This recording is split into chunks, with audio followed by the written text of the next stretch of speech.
Hello, everyone, and welcome to tonight's Get in Tune. I am Michael Gracia, and I have a wonderful show planned for you guys tonight. Now, before we get started, and I apologize, I'm looking down. I'm not looking straight ahead tonight. I'm a little tired tonight. I'm using my Cintiq as my monitor, so I'm looking down. Let me see. Maybe if I put it up, would it be a little better? That looks a little better. All right. So anyway. You know what I do in the beginning here. I got a bunch of stuff I could be talking about, right? I have Zorro, Sword Played Romance. I illustrated one story in here for Bold Venture Press. You can check that out on Amazon or go to boldventurepress.com. You can also check out Zorro Swordplay. Not Swordplay. That's this Swordplay. Zorro's Exploits, which I have a couple of stories I got to illustrate in there. We can't forget about, where is it here? akidinacomic.com. All right. The Wiz will be continuing in A Kid in a Comic in their season 3. So you could check it out. A lot of great indie creators, some guys with some really nice pro credits in here. Totally follow kidinacomic.com. 7 papers a year. We're doing a lot of cool things with it. So you can see that. The Whimsical Wiz. I don't know where the book is right now, but my little Wiz guy up there, just type the Whimsical Wiz into Amazon and you could get a copy of that book there. It's only $10, I think, maybe a little more, 12. I don't remember what I priced it at. All right. Anyway, let's get to the guests. They have a wonderful Kickstarter starting. They have the cover art I saw, I really like a lot. It just looks like something I'd pick up in a heartbeat. But we're going to talk to some of the creators. So we're going to bring out, and forgive me if I mess up your names, but we're going to start with Nathan Luth. And got it? You got it. Awesome. And Jack Van Tommy. Tommy. Perfect. Tommy. Awesome. I'm so sorry. I am so bad with names, and I'm great with faces. I'll never forget your faces. But, right. Beautiful. Yeah. So thank you guys for coming on tonight and being on part of Getting Tuned. So how you guys doing tonight? Very well. Thanks for having us. I really appreciate it, and thank you so much for your compliments on the cover art. That was mine. So yeah. No, let's say, but no. Happy to both spearhead and contribute this project. That's great. And Jack, how you doing today? Terrible. No, I mean, I'll be totally honest. Nathan, we live in the cities, the Twin Cities, the coolest part of the Midwest. And there's like cottonwood and stuff like that just hitting the air right now. And so I have been crying and sneezing and coughing. So if I do cry, sneeze, or cough, it's a separate issue tonight. But that's, aside from that, I'm doing great. Yeah. I've been dealing with sinuses myself for the last week and a half. I have been waking up terribly. I actually have 2 water bottles with me just because my throat has been going with talking a lot. And our first comment, Jack in the Hell, Christian. Hey, Christian, thank you for tuning in. Christian Fugitive Poems. By the way. Yeah, that guy's got so many cool projects out there. Yep. Nice. They just had a successful Kickstarter for what was the name of it? River just completed. River, but the one before that, the one Blood, was it Blood Valkyrie in Blood Vegas? Valkyrie just finished. Yes. I backed that, and I do have to I know we're here to chat about our own stuff, but I will say that there was a tier where you could back it, where you get drawn into the book, and I absolutely backed at that level. And if they do a bad job, I will personally request refunds for everybody involved. So just so you know what's happening, Christian. Yeah, I backed. What was it? I backed the one. I think you get that, and you get the book and the river. Was it that together? There are options there. Yeah. I think you get a river. What you get? Well, their other story, the river. I think that's. I'd have to Christian a link. Make him come on and describe his projects. They're always like. Actually, no, don't give him a link because then I can speak for him. The vague synopsis of anything Christian writes is like somebody does something bad, and then the world is in trouble, and that's it for like a bunch of pages. A lot of that going around right now. Yeah, it's great. We love it. Right. I'll bet it'll be part of the next Concrete Arcanum then. Definitely sounds interesting. I'll have to check it out. For sure. Yeah. I'm sorry, I'm just opening up your I forgot to open up your file here. So what I want to do is I want to share the cover to the Kickstarter that you have real quick, just so people can see this art I'm talking about. Where is it here? Flip Studio. So yeah, I mean this. Oh, it opened up my Clip Studio. This is part of the cover. It's not the full cover. But I truly love this style of art, and this is your stuff. Yes, that is mine. Thank you very much. I appreciate that. Let's see. Good. Hopefully I don't mess anything up if I can send something like that on the chat. Maybe. Right. We'll see. Now, all right. Let's see what I can do. Now, before we get into talking about this, I always ask, so my audience get to know you guys. Can you tell me a little bit about yourselves, like what kind of stuff you do, how you got into working in the industry, things like that? Let's see. Well, like, stop me if you've heard this one before. Always loved drawing from a very young age. Got hooked on Calvin and Hobbes and such. Fortunate enough to have supportive parents who were like, when it came time to start considering college, they were like, "You're going to art school," and I was like, "Okay." And so I did, and for the first 15 years of my career, I was a freelance illustrator and comic book artist doing stuff for other people and putting out my own webcomic on the side that, while I'm very proud of the work I did on it, didn't really go anywhere. So for about the last 5 years, I've really been honing into the self-publishing sphere, getting my game on and pinning down my my business. And here I am today launching the follow-up to my modern fantasy anthology book, Concrete Arcanum, Living with Monsters. Yeah, no, that sounds. First of all, I love the title, I'm gonna want to know more about the title. But let's first hear from Jack, and tell us a little bit about yourself.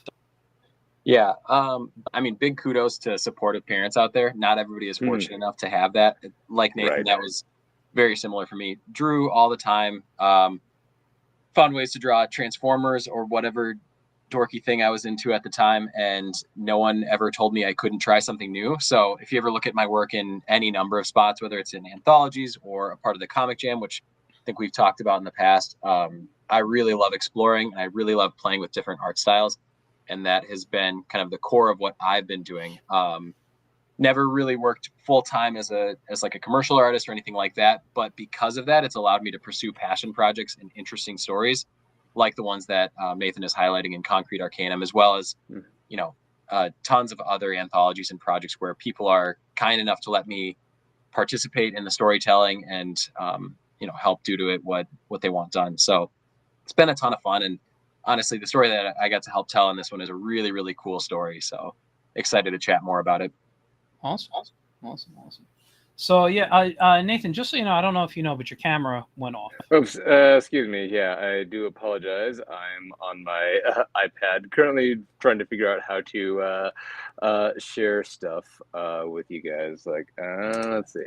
I'm going to give that a shot, and if it doesn't pop up, I will give up and focus on actually, talking to folks. You can always email it to me, and I could share. We'll do then. All right. So, all right, I'll be good. Yeah. That's it. All right. But yeah, so I wanted to ask Jack, actually. I loved your story, Karnak's Tower.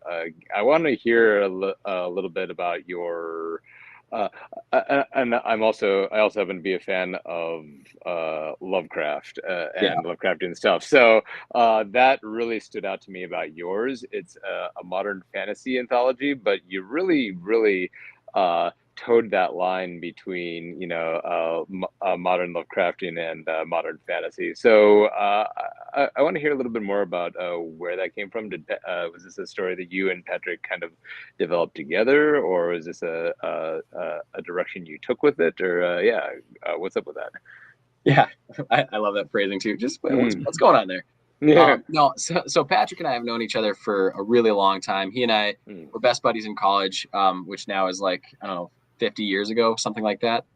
And he has very similar sensibilities to similar sensibilities. And so I think we both toe that line between fantasy, a little bit of horror, a little bit of the sort of understated elements of it. And another portion of this too is, the story itself is about a lockdown where people get isolated and are just kind of itching to get back out into the world. And there's sort of an insidious presence in that desire to get back out into the world. And so that was sort of the impetus. That seed was us talking about, like, my first child was born 2 weeks before Wisconsin went into lockdown, which is when I was living in Wisconsin at the time.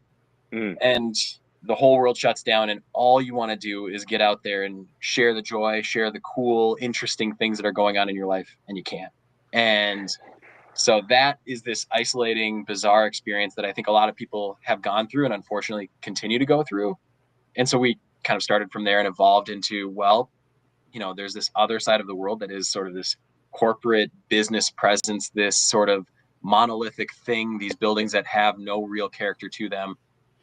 What is it about them that calls us back to those places? And so we kind of proceeded from there and found some real hideous monsters in the mix. And I had an absolute blast drawing them as much as I possibly could. Also, there's no need as an artist to ever consider proportion when you're drawing an octopus. I dare somebody to tell me the anatomy on that weird squid man is totally broken. Like, no, he's just got extra tentacles. What are you telling me? Yeah. Right. Especially when it's a Lovecraftian horror as well. Yeah. It's supposed to strain credulity. That's what it's doing. That's the design. Yeah. Right. No, and I was just saying the other night, I really appreciate like the first opening scene there where the main character walks into the office building and like bows down before something that you don't see quite yet, something that the reader doesn't quite see yet, and just says, "How may I serve you, my master?" And I'm like, if that's not a metaphor for corporate America, I don't know what is. So, right there, yeah. And Michael, I don't know if you have to.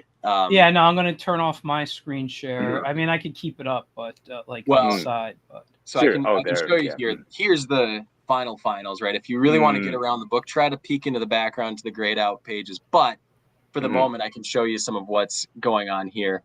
And sorry, can I nerd out just a second? I love. Was this? I got to ask. Was this analog watercolor or what? This is digital watercolor. Well done, sir. Thank you. I love watercolor.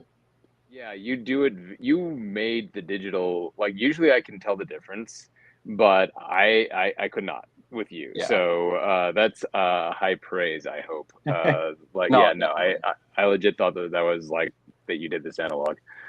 No, and anybody who's worked with my pages recently can tell you that I really love the feel of like tactile pages. For me, the biggest thing coming out of any project I work on, at the end of the day, being able to hold the book that you made is such a good feeling. Like, this is why I'm doing it, is so that I can sit around and flip through a book and say, oh, that's a cool thing that I contributed to. That's a part of the story, right? And I think so many digital pieces of art start to lose that feeling, and you get to that weird uncanny valley where I absolutely have a more cartoonist sensibility to how I approach things, but I think that gives you a little bit more permission to do kind of odd proportions, things that don't quite feel right, while still, not feeling like they're totally broken and out of place. But like you said, the first scene, he's walking in, just a very sedate, there's 3 words of text aside from the title card on the page. Good morning, master, right? Starting off really kind of nasty, and then jumping right into an enormous scene of looking up at this big monolithic creature hiding in the inky blackness, and then a couple things that are pretty much digital only. Sorry, I'm zooming in too much here, but things that are really hard to replicate in a non-digital environment, this sort of shaky line work, to indicate that there's some sort of psychic damage coming through from the monster. I thought that was just fun to draw in there, and I am pretty curious how it'll come out in print. But that's part of the fun of playing around with this stuff, is seeing how it hits, seeing how it helps sell the effect that you're going for. No, 100%. And I was also really admiring the colors and the way you meld the blue and the green together, and with like just like kind of those little swashes of yellows and reds and in there as well. Yeah, just like that. So I love the art on this. I love the art on all of them, but I especially love I just want to highlight that the tentacle coming out of the guy, out of the eyeball. There is just that is messed up and delightful. Well, very nice. Yeah. I have seen some of the art that's in the rest of the book, and the stuff that's in there is really, really high quality, but it's also really diverse. Yeah. One of the things that I really found enjoyable about contributing to Concrete Arcanum was that, you know, a lot of the anthologies that are coming out now, especially when you see them hit Kickstarter, they're going for a goal. And oftentimes the art looks pretty samey. And it's not to say that it doesn't look good, but it looks like, you know, not a big two, but it looks like a style that is very house somewhere. And that's great. And I love that. But what it cuts out is this kind of gritty indie feeling that I think is really important to maintain, especially now when so many people are finding it hard to keep committing to comics art. It's been really, really gratifying to work with folks like you. And I see a couple other folks in the chat who have given me similar opportunities to help tell stories in cool spaces. And that has been so satisfying to be able to do that work and to feel like there's an audience for it, and it's the creators around me. Absolutely. And I think that is so much of the reason why people come to Kickstarter, like the readers and not just the creators, is because they're looking for something that, as you say, doesn't just look like another house style somewhere. They're looking for styles and subject matters that they're not going to get out of the big three, and that's awesome. So it's kind of the platform that is for indie creators and indie readers as well. Okay, I'm going to take a little turn to talk for a moment. Sorry. No, it's okay. It's like having Christian on, but with two of you. I'm kidding, Christian. Yeah. No, listen, I loved listening to you guys and asking because, I mean, you know what's going on. I mean, first of all, Jack, you know, from the last time you were on, I love your work. And let me just ask you, because I don't remember if I spoke to you about this, but what are you working in to get that, you know, that you're doing this watercolor look in? Like, what software is that? That's just Procreate. Okay, you're a Procreate. Nice. Okay. Yeah, I also do hand lettering, so if those balloons do not look digital perfect, it's because they're not. But I do Procreate, and I have a couple of brush sets that I use. It's pretty basic stuff that I've gotten off of very targeted Instagram things, which I should be happy that that's what my algorithm is feeding me at this point. But they're all things that have that sort of natural bleed.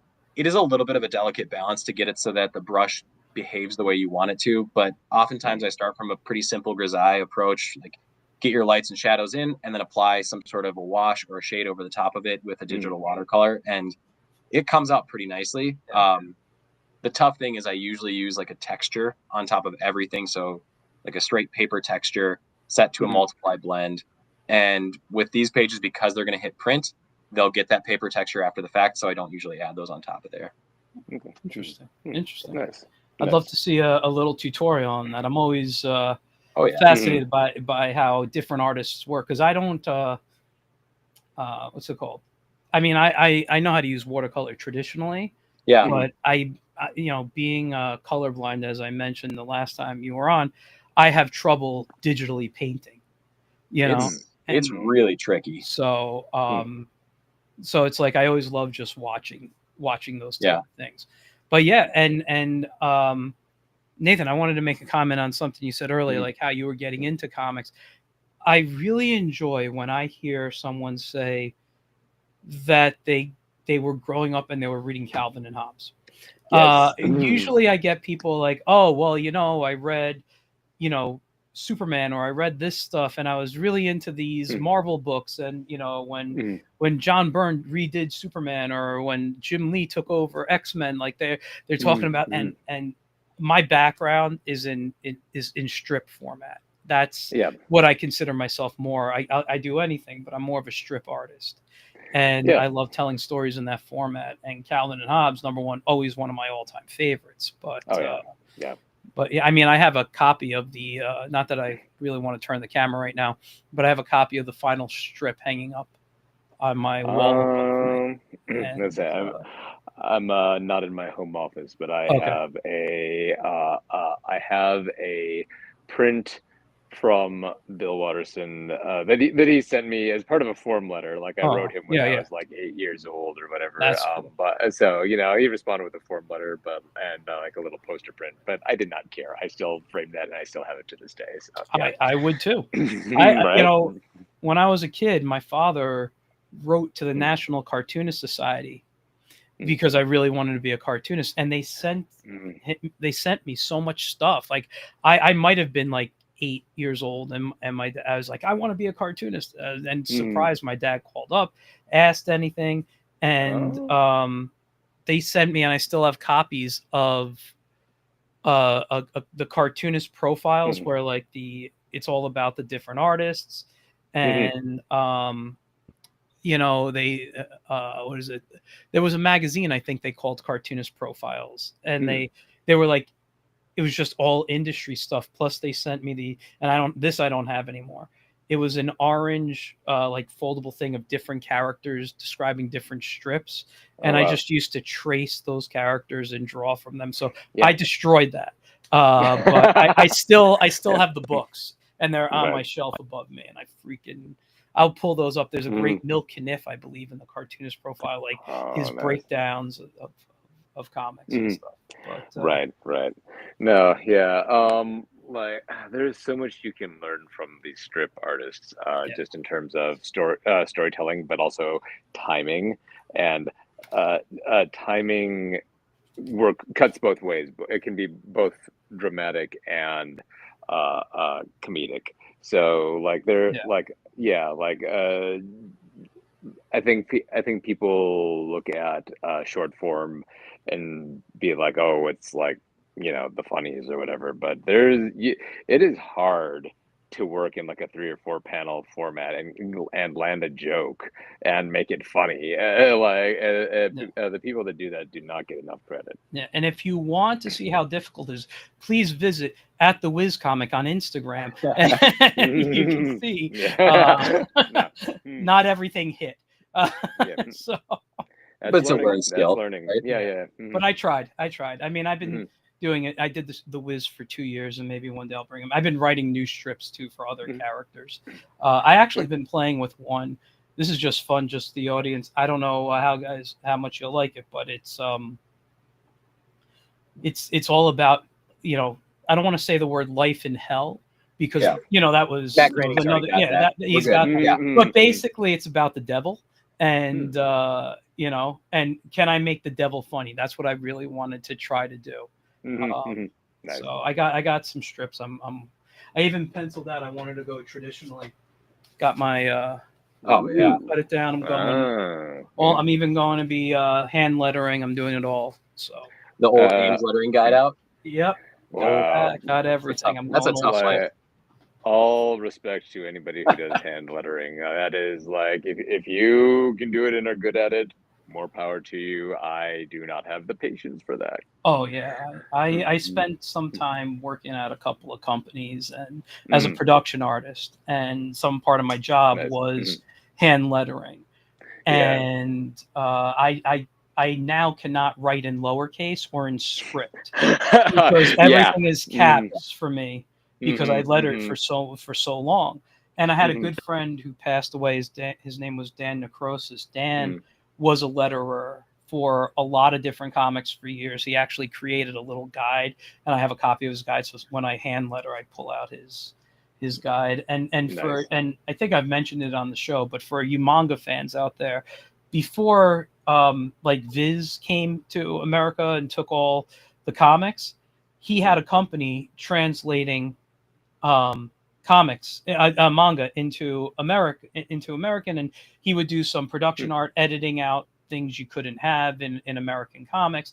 So if you guys who read Berserk, the first 12 issues, he did the the lettering to the Berserk manga. That's quite the claim to fame. Yeah.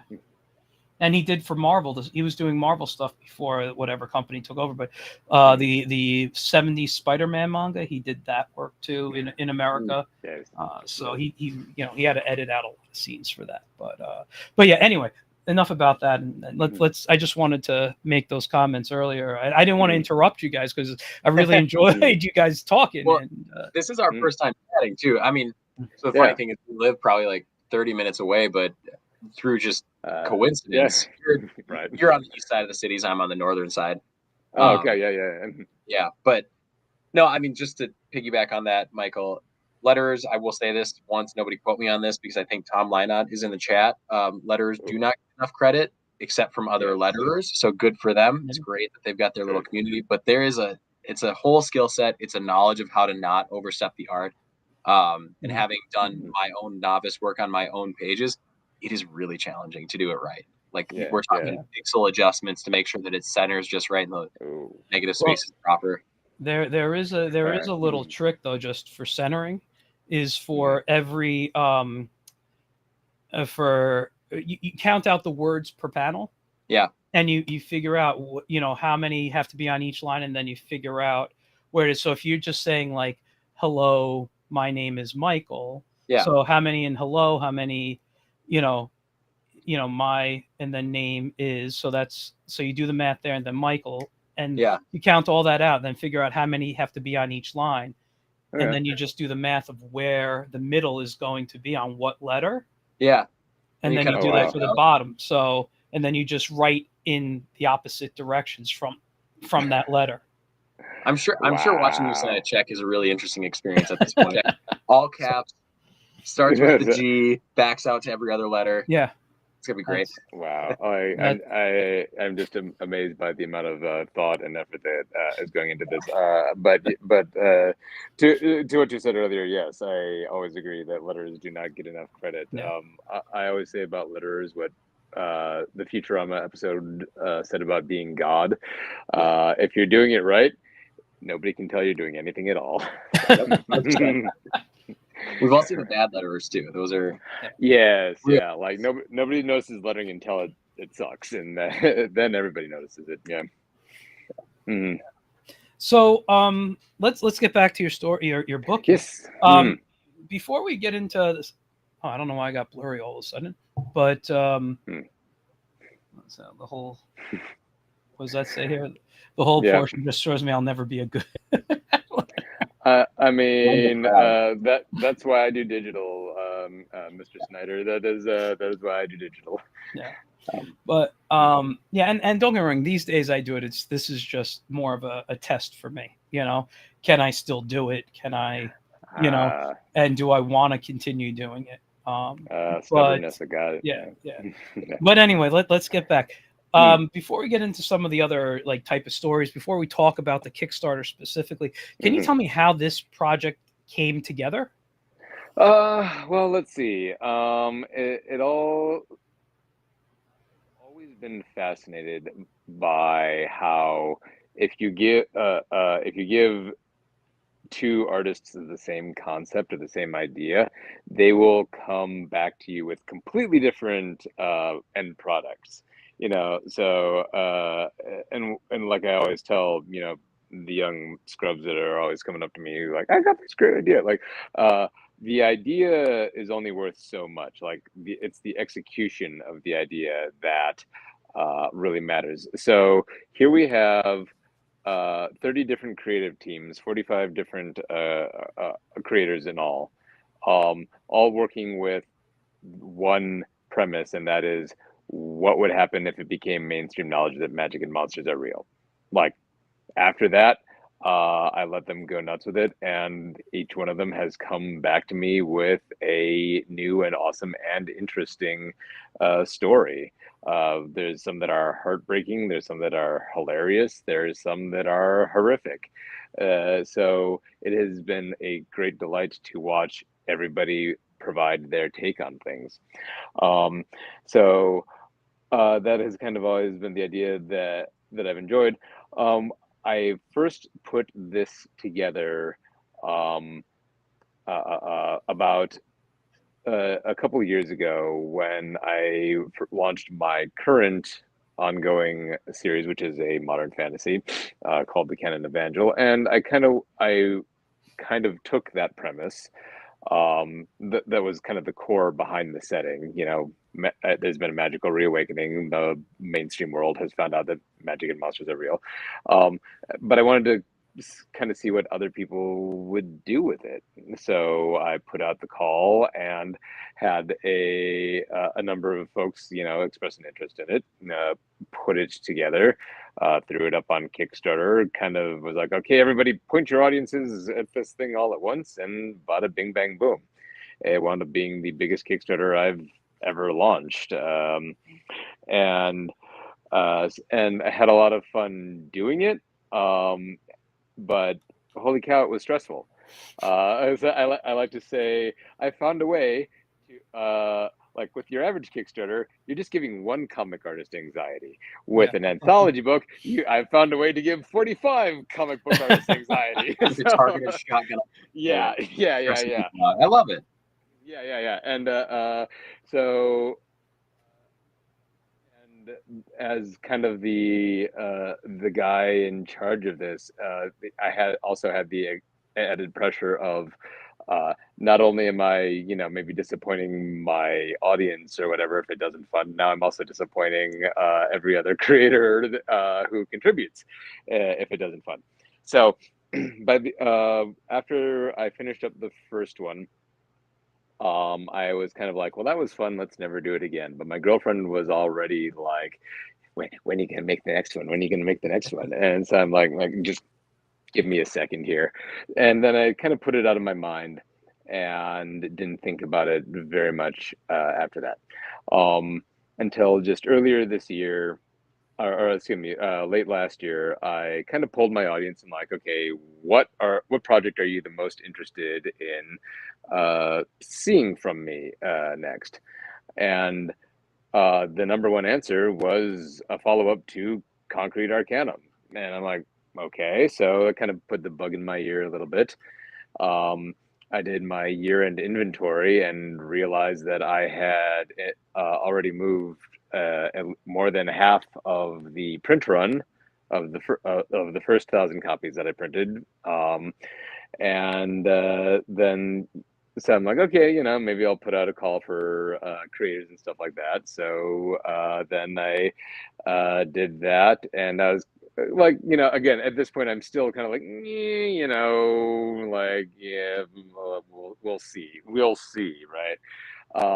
And I was expecting like I was hoping for about a 200-page book, and like I got 300 pages worth of submissions. Wow. So yeah, so the universe kept beating me over the head with this project, and delightfully so. So here I am, ready to launch the second one, and you know what? I'm having a good feeling about it, and promoting it has been no problem whatsoever, because every time I go back and relook at all the stories, I get excited about it. I am super proud of this book and the work that all of these creators have put together. So it's kind of like, what you exactly said at the beginning, at the get-go. This is something that I would pick up and read myself. So so I'm very excited, and with that, I'm going to go turn on a light because I noticed that I'm getting a little dark here. So I'll be right back. Continue on without me. Yeah, it's great. I personally go for the weirdest lighting setup I possibly can at all times, and I like that you're doing the same thing, Michael. It's great. I've got like my miniature painting lamp set up right down here next to me, so it casts a strange glow from below. It's really good. I got my ring light up here, which you can see in the Man in the Mask picture behind me.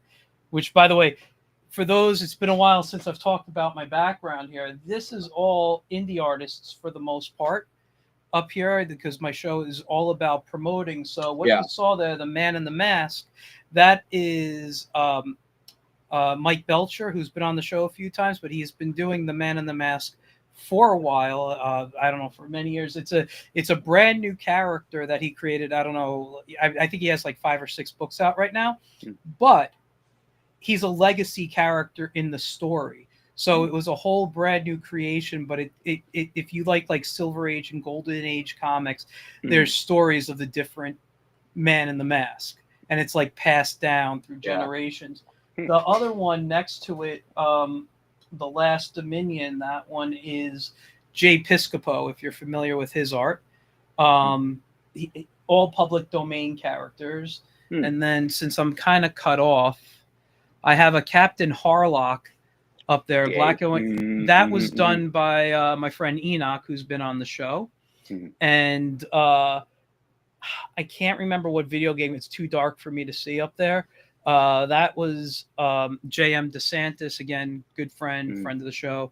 And underneath that is a print from why am I blanking on it? Bob Camp, Ren and Stimpy. Oh. It's a great Ren and Stimpy piece. And then I have an autograph print from Mark Walker, and then a print of The Simpsons from Phil Ortiz, who was a designer on the show, and then stopped working on that and did the comic for years. So that's just, by the way, my back wall. So all indie stuff I try to promote as much as I can, and I keep the stuff, and things will be changing. I'm talking with other artists. I just picked up a piece from my friend David Abrevea, who had a show this past weekend, and just, I don't know if you can see it. You probably can't. It's too dark over there. But I have a Godzilla piece underneath that Lord of the Rings, and that was David's piece right there. So, isn't that the best feeling? Is just being surrounded by art, and also a good selection of it too, right? Sometimes you see people who have like appointed themselves with just a bunch of Roy Lichtenstein art, and you're like, cool. This is nothing. Right. It's just no emotion. Right. Yeah. No, that is an interesting thing. Somebody should do a study of why artists always need to, surround themselves with other kind of stuff. But yeah, again, I wish I was in my home studio right now. But yeah, I've got the wall of trophy. I got the trophy wall behind me. I would love to see it one day. Right? I mean, I got stuff I look at right in front of me. I have it's a print. It's a poster of Preston Blair's dance cycle he did for Red Hot for the Droopy cartoons. Yeah. So I got that. The what's it called? The Calvin and Hobbes, Hanna-Barbera stuff. I have an original, and you can't see, it's too dark in here right now, but an original Serge Aragonés. Ooh, nice. Gru piece up there I bought from him at a show. So yeah, and then there's some figures from whatever anime. We do not live in caves. Sorry. Just what am I? We're goblins and we live in caves. Is this time to mention in a hole next to the dank sub basement where I have to concern myself with the sump? Fine. I was gonna say, is this a bad time to mention my my home office is in the basement? Oh yeah. I think he's got it. Yeah. That's great. Also, I should call out Celeste NC Snyder is putting together a phenomenal Kickstarter that is now live too. So sorry, I have to do as much cross promotion. No, as listen, sure, absolutely, yeah. They need to reach out to me then and get on the show. Show me this. But getting back to your stuff, is it? I didn't ask you the age group. Is this for all ages, or is it like specifically? Shooting at PG, and that's just generally because when I'm at conventions, I like having something. Most of my stuff is PG-13 or up, but when I'm at conventions, I like having something at my table that I can pitch to a younger audience, and which is always like a little bit dubious. I always get that kid that's at the table who's like 8 years old and they is like, I've seen Deadpool 8 times.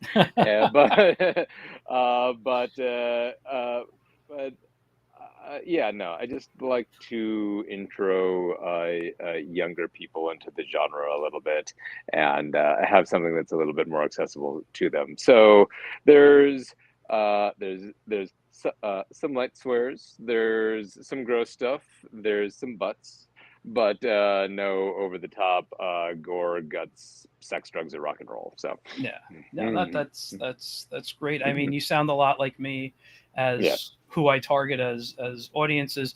My rule basically was if you wouldn't find it in like Batman the Animated Series or Star Wars, you won't find it in my book. And then I also do, tributes to, a lot of animation and things. I'm working on a print right now, and it's like a kind of like a more of an MGM cat, like an old school Tom and Jerry. It's a space guy. He's flying through outer space, but yeah. So next time, Christian. Next time. Yeah. No, I do want to say quick though that just because there's not like a lot of overt content, there are still some adult topics. Some like because I think kids are still more sophisticated and intelligent that we're giving than we typically give them credit for. So even though they're guts, gore, sex, drugs, and rock and roll are not necessarily allowed, there's still some stuff that tends towards the heavy side. In fact, one of my favorite stories in this is about a werewolf who is in the process of giving birth to her firstborn, but said baby has to be taken away almost immediately because she's giving birth during the full moon, and she doesn't want to pose a danger to it. And the entire dialogue of it is kind of like a love letter to her child about how she wants only good things for her and wants the best for her and is kind of promising her the world and the moon. And like as a parent myself, I'm like, that sounds like a great story. And I've seen when you go on to your Kickstarter, which I haven't shared yet, but when you go on to the Kickstarter, by the way, when does it launch? It launches.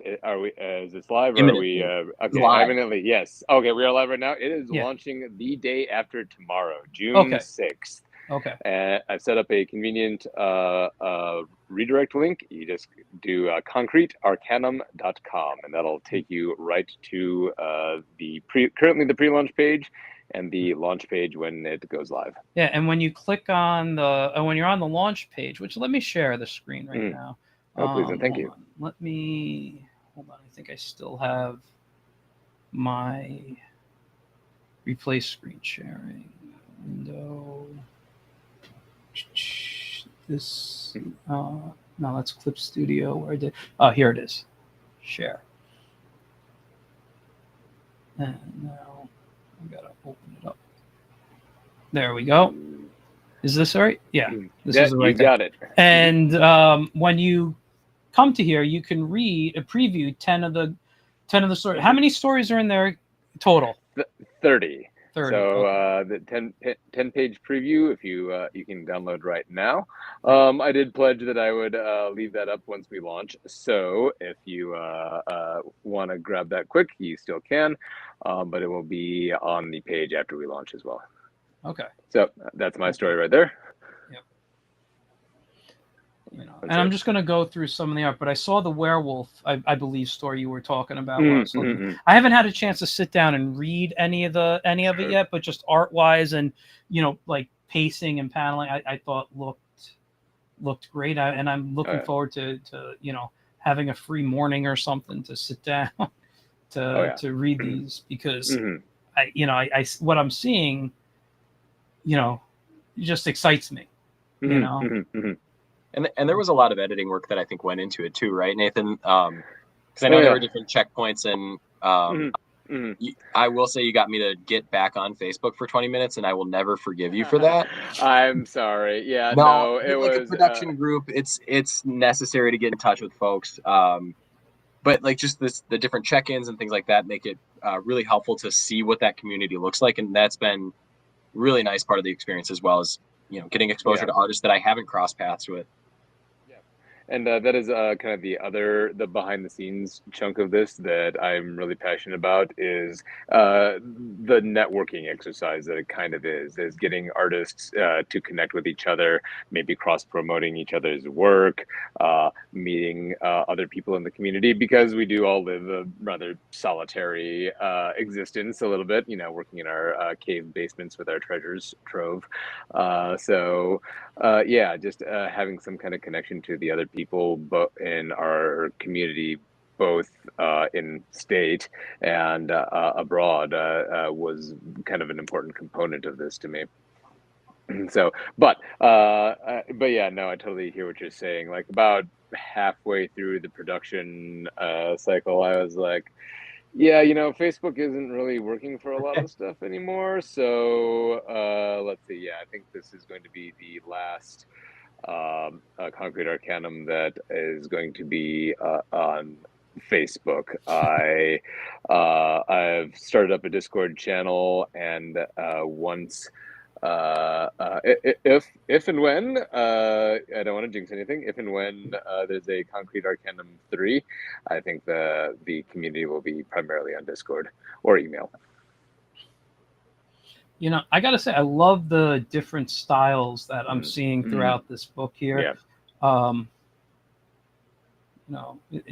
Everyone has a different take on the way. Oh, yeah. Each drawing tells a different story, and I like that. I like that a lot. Oh yeah.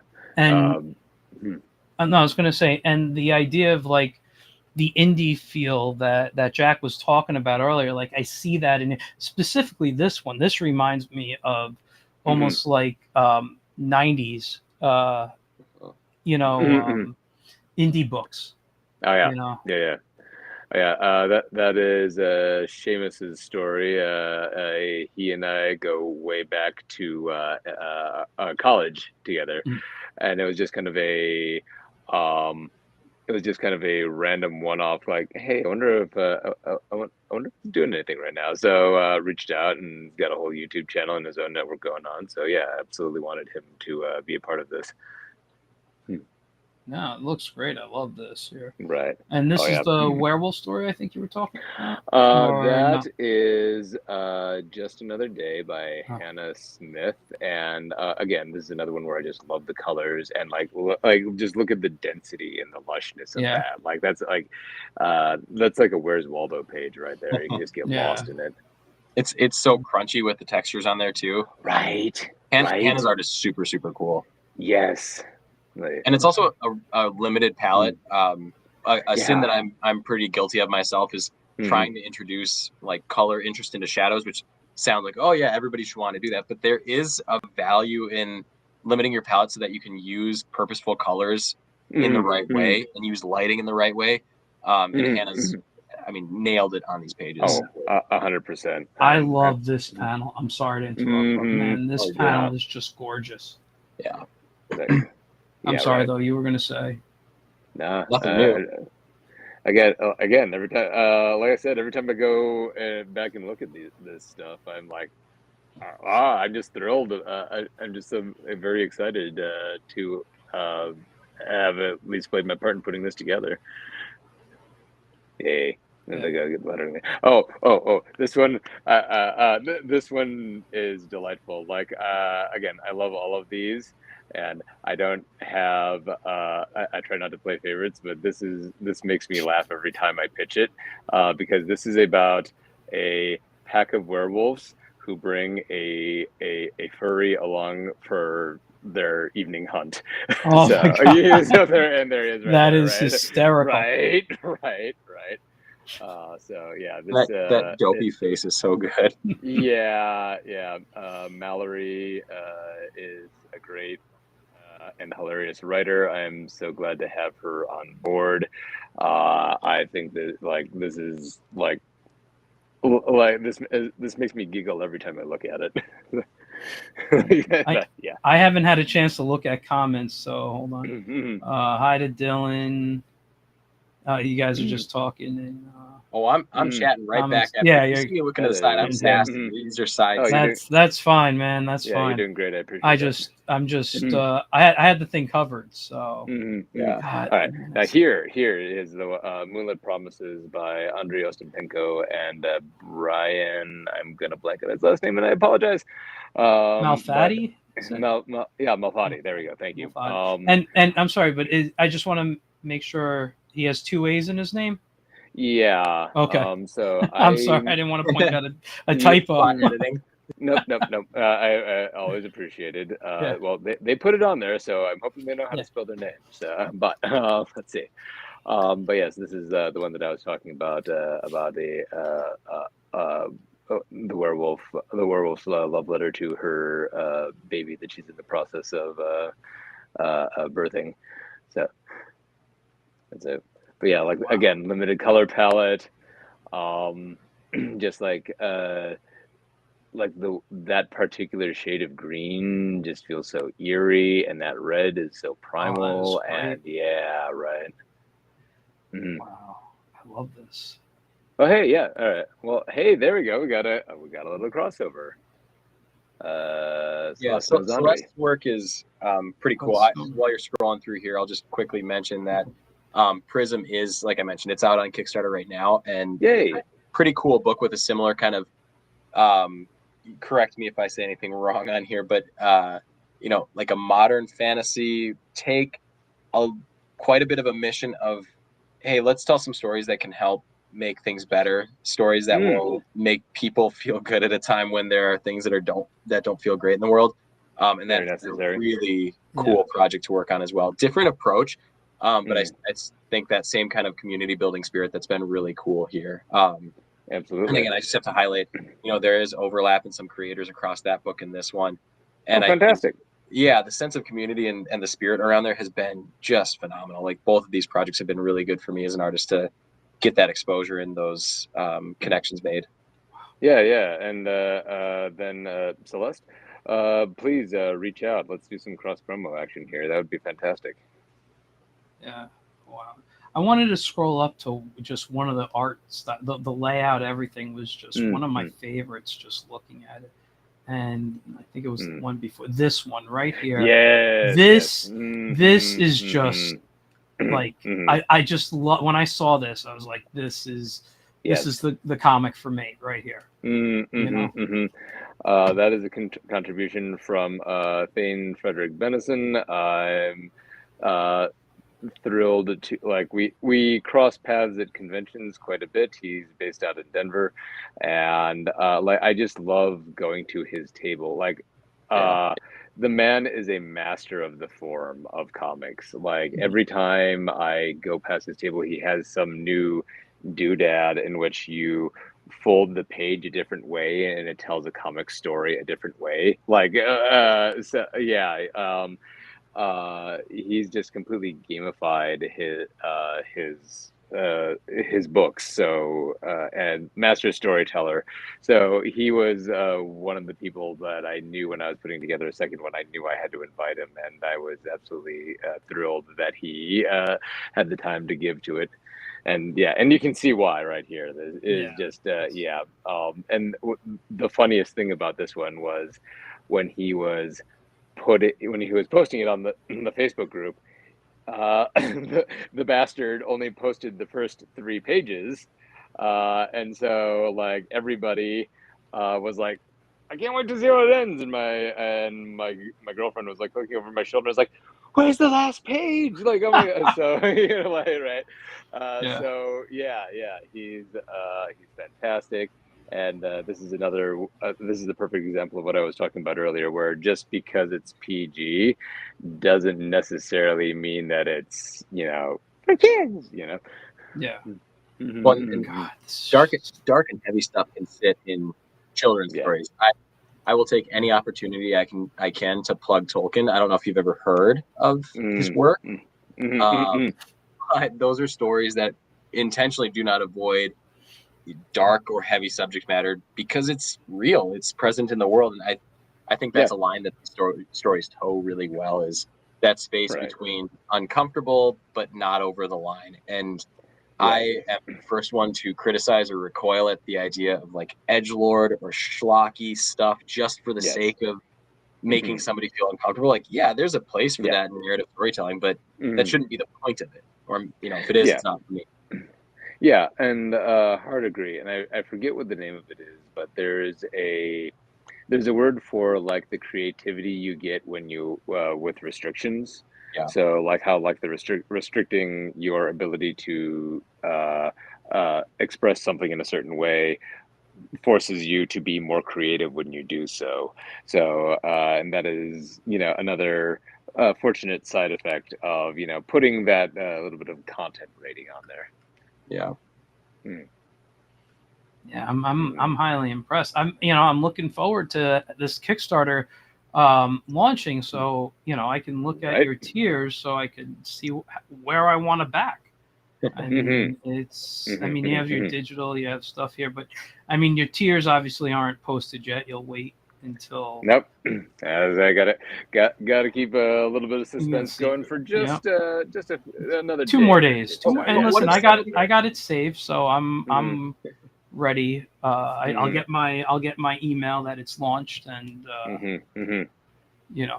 see what's going on, because I try to back as much as I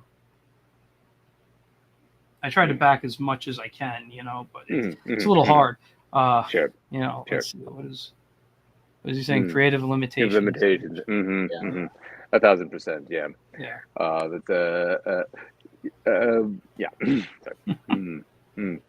No, we got so you mentioned the tiers. There are 17 in all. There are bundle tiers in which you can get digital or physical copies of the first of both of them in one tier, so a little bit of throw you a discount for that.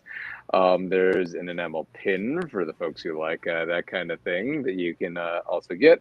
There's a bundle that is just entirely Concrete Arcanum swag, had some messenger bags and pouches commissioned from the last Concrete Arcanum, and but my favorite that I put together is a tier called the Creator Compendium. So it's actually a collection of ebooks featuring the solo projects of each of the contributing creators. Wow. So you get Concrete Arcanum, you get Living with Monsters, and then you get at this point 12 other ebooks on top of the combined, I think, 50 short stories in the both Concrete Arcanums. So it's a pretty good, pretty good bundle, if I do say so myself. Yeah, no, that sounds like a great one. You want an extra one? I got an extra one sitting on the pile. It's a me and Patrick story. Hey, perfect. Bring it in.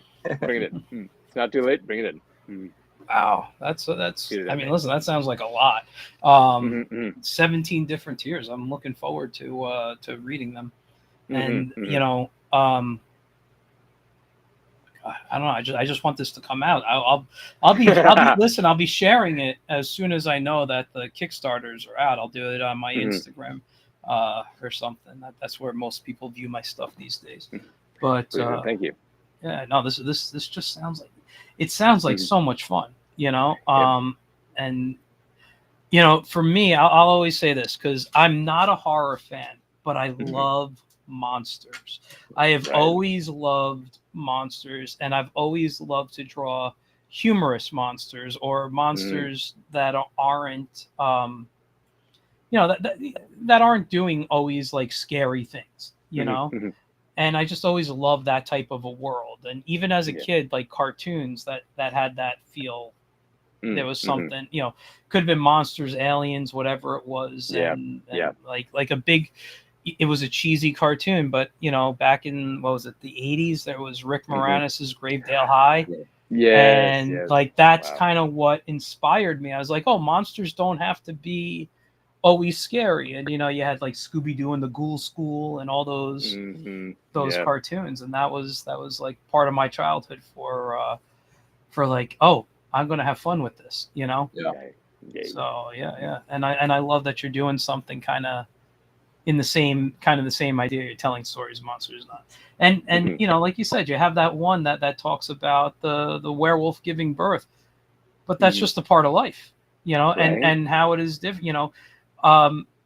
So many stories, like you said, kids are a lot more intelligent than we give them credit for. You know, and when I said, as you know, like my limit was Batman the Animated Series or Star Wars, like that's my kind of like editing for myself.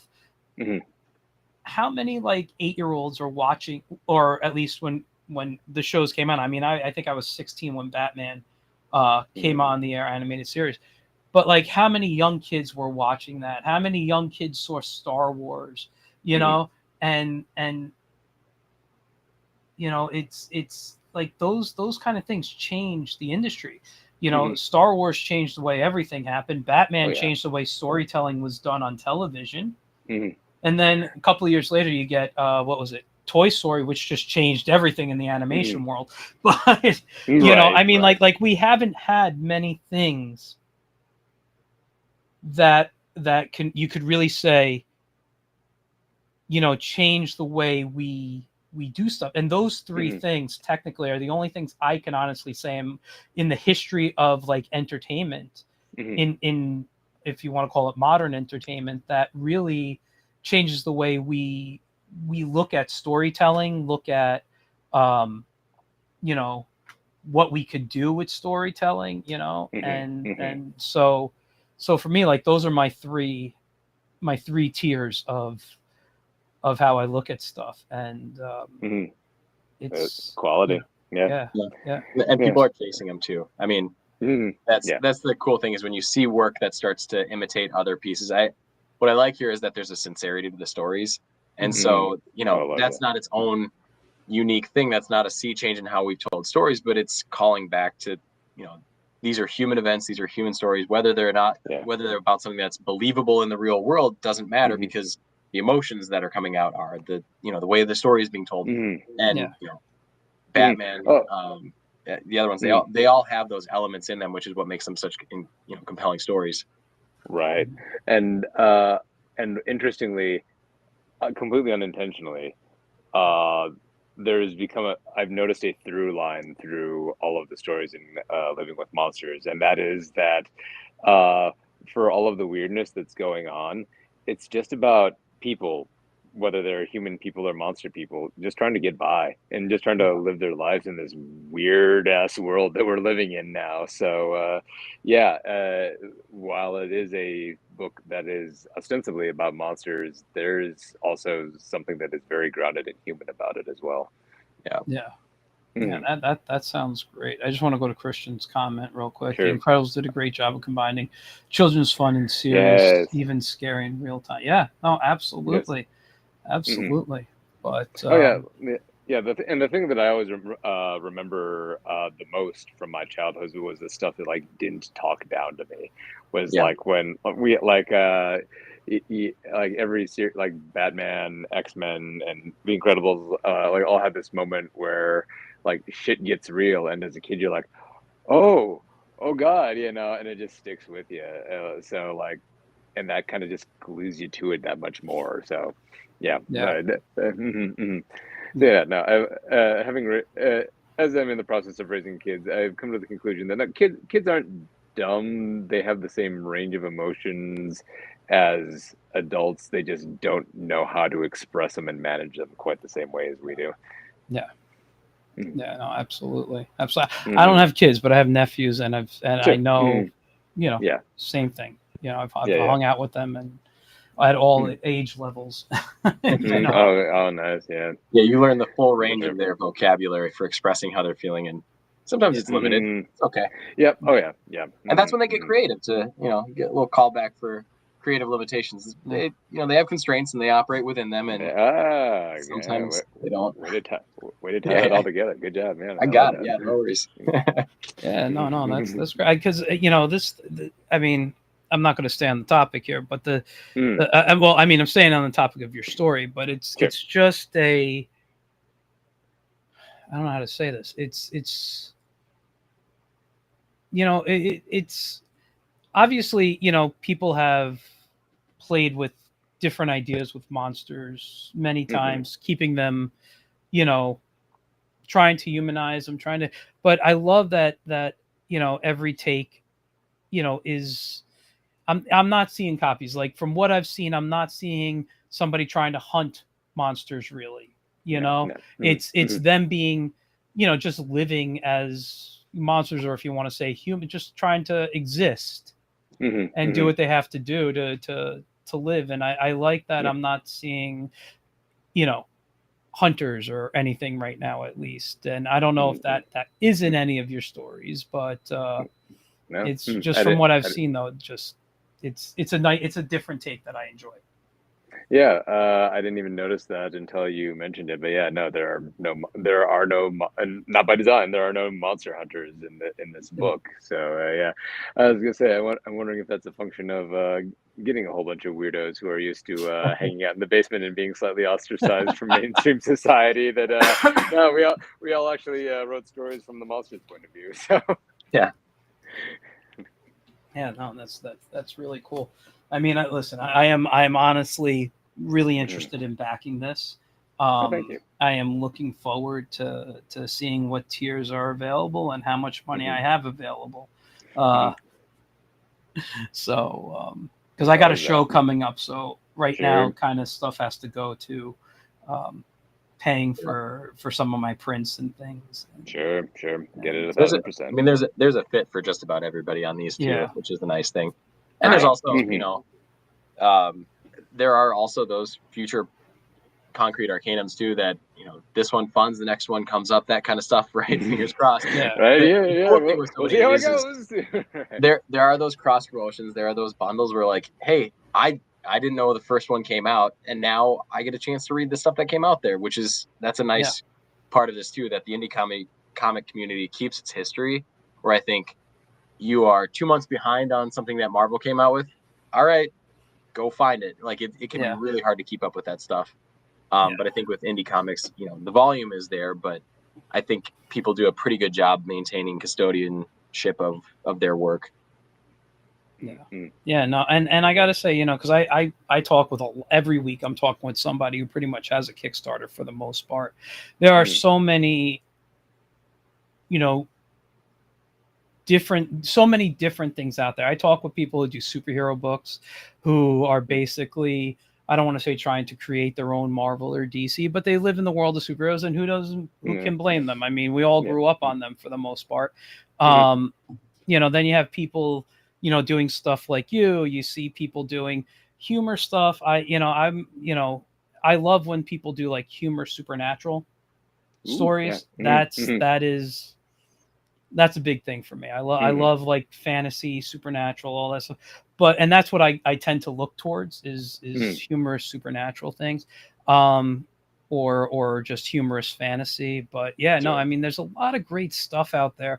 And what I've been doing, and I didn't do it, last month, I didn't have many shows due to some health stuff. You guys who watch, you know the reasons. But I've been trying at the end of every month to not bring a guest on and just talk about crowdfunding sites, Kickstarter, Indiegogo, Fund My Comic, Zoop, whatever it is, and just say, hey, look, there's and find what I like on each of these sites, and what I could share and what I think people would like on there. And it's been a pretty interesting show. I've done 2 or 3 of them now, and when if I decide to do this at the end of June, and you're still going, this will be one of them that obviously I'm going to be talking about again.